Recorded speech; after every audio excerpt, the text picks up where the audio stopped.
Hi, and welcome to the Beer Temple. I am Chris Quinn, yet again another special location as I've got a guest here, Tim Larrence of Cascade Brewing Company out of Portland, Oregon. Correct. Tim, thanks for coming on. Thank you very much for having us. Yeah. This is great.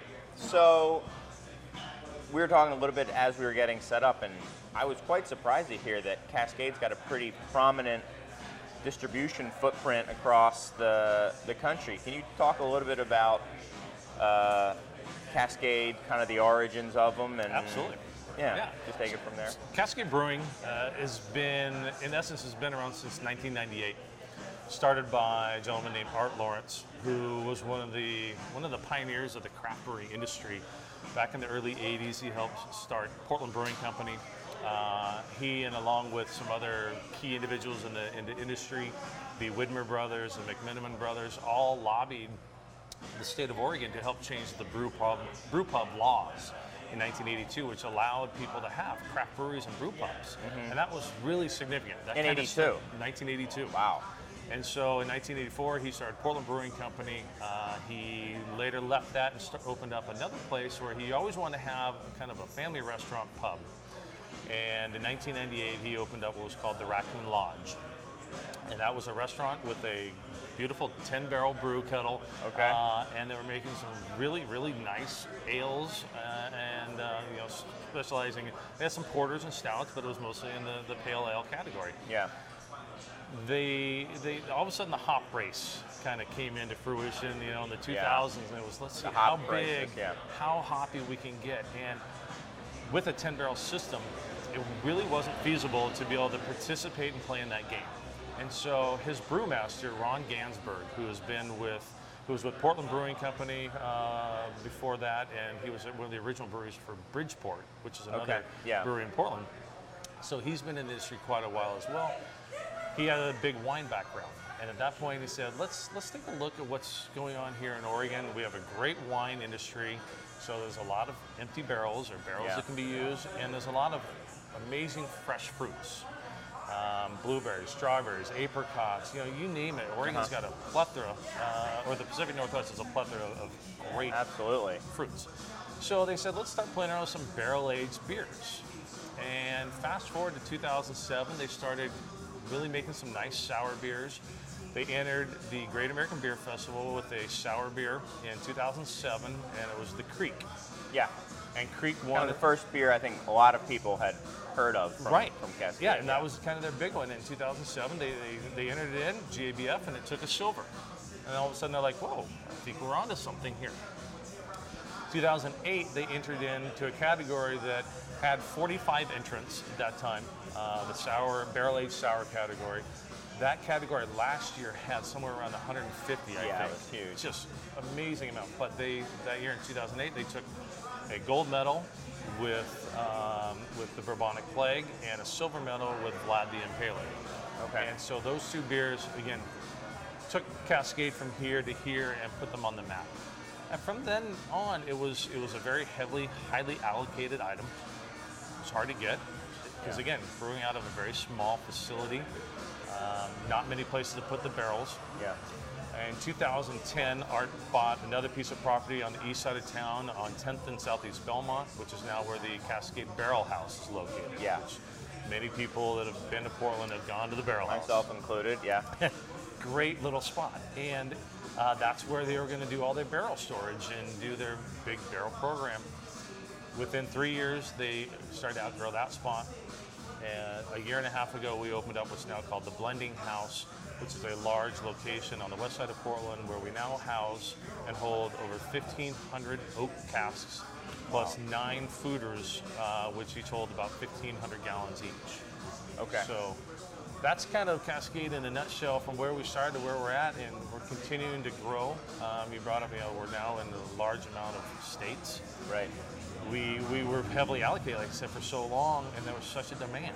Originally, we had New York, Boston, California were really our big markets. And you also did a direct shipping business for a while, too, which is how a lot of people got to try your beer outside of Portland. It was a great business until the federal government kind of put the stop to it for everybody, and it wasn't just us.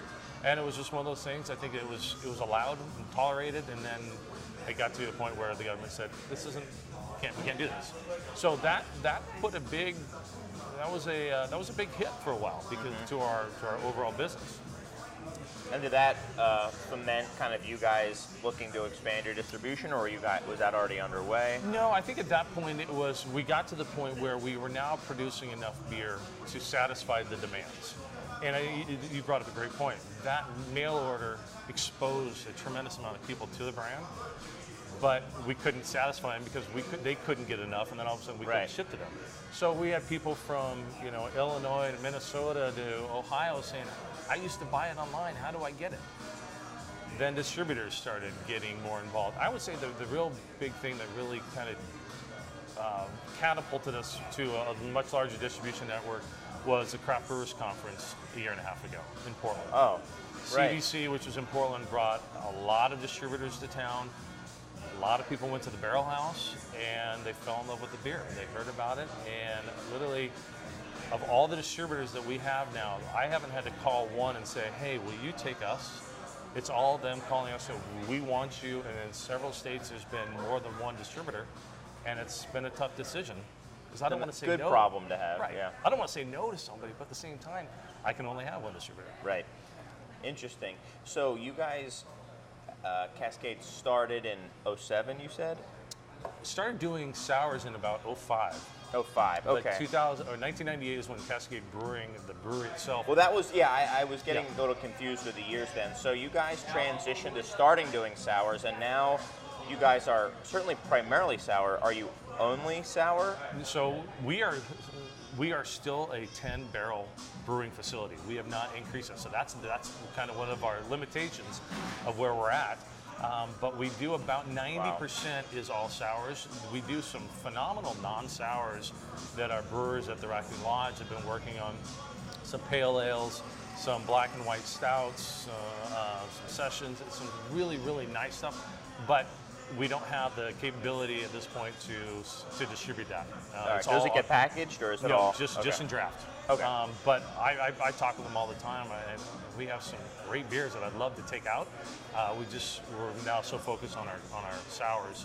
Yeah, I've known you guys as pretty much a primarily sour only brewery for forever, until right now. I didn't think that you guys did anything other than sour beers, and it sounds like you do, but it's pretty much for the local scene. It is all for, like I said, it's in one of our two pubs at either the Raccoon Lodge, which we're changing the name. It's going to be the Lodge at the Lodge at Cascade Brewing, and then the Cascade Barrel House. And so, but if you go to either one of those locations, you'll be able to taste anywhere between 3 to 5 different non-sours that I would put up against a lot of other beers out there, but we're not there yet. Right.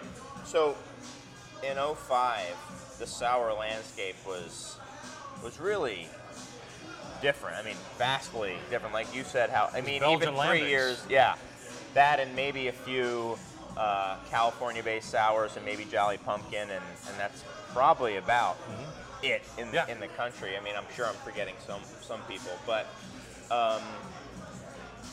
So when you guys were starting out with sour, one thing that you guys still to this day do is you pretty much do a lactobacillus souring only. You do brewer's yeast and lactobacillus, right? Right, and we create our own lactobacillus in-house. So it's a proprietary recipe. It's something that we closely guard, but it's something because then we know that we can control that aspect of it.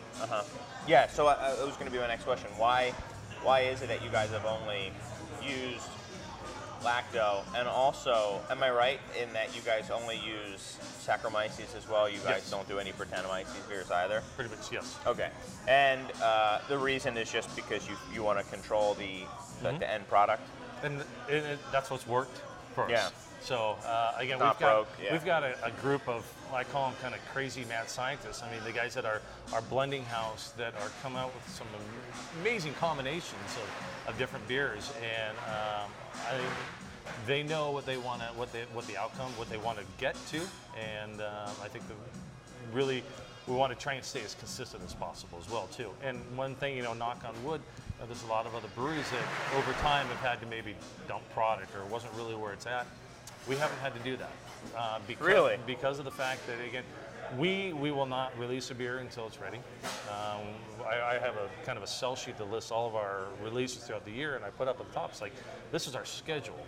But really, the beer tells us when it's ready. We don't tell it when it's ready. Okay. And so we want to make sure, right, cranberry, I wanted to have last month so we could start selling it to our distributors, getting ready for the holiday season.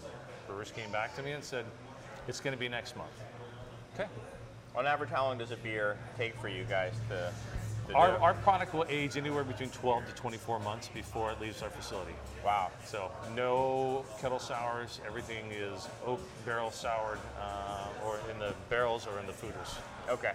And is everything then barrel fermented as well, or do you guys ferment, do like a primary fermentation and then transfer over to? A little of both. I mean, there's also the bottle fermentation as well too. So we'll add a little bit of yeast before it goes into the bottle. Then it goes into the warm room, starts another kind of secondary fermentation, and additional alcohol and CO2. So that is one other thing that I think separates Cascade from a lot of other sour breweries is, this one I'm looking at right here, 9.8% alcohol, 9.3% alcohol.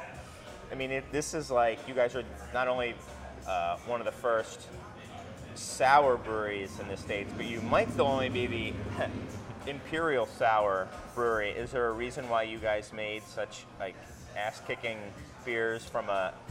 No, because I mean, we have quite a few that are in the 7s as well too, and it just depends on what type of Plato or because we've got we make 3 different types of blondes. We have a lower Plato one. We've got probably in the 14 to 15. Like kind of base beers, right? And then blending. we've got a 18, 19. Then we've got a 21, 22. And so or higher, and so it's some of our bigger beers, which we have right here, we are using some of our stronger blondes and stronger reds. However, we do have some lower wheats and our blondes, just our base blondes, that some of our best beers are from. Okay, yeah, just something that I had always been of note that really looked like, oh my gosh. Well, 12%. the Bourbonic. I mean, some of them are like really high. Bourbonic, I think it was 12 or 13. And so there's some. You're right. There are some big beers. Yeah.